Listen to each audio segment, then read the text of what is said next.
guys, this is Coach Tanner from TNT, and today we're going to go over learning to arch rock.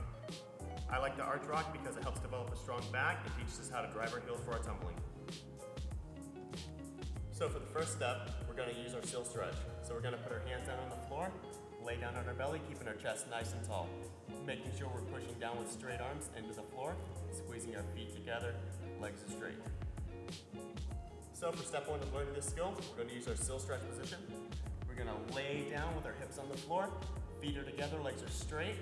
As we come down, we're going to roll, our chest is going to touch the floor, our heels are going to drive up. The goal is try to get 5 in a row.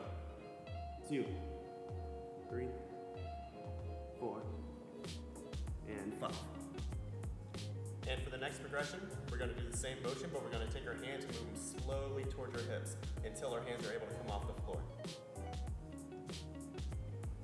So I start in the same position, rock, make 1, moving my hands until I don't need them.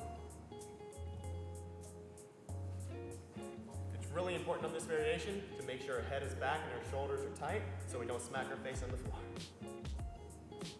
So after we get comfortable rocking with our hands off the floor and our face not hitting the floor, we're going to move on to the next step. The next step is going to be us laying on the floor. Arms are going to be up by the ears, then we're going to continue that rocking motion. Making sure each time to really pull the arms back behind the head as we rock.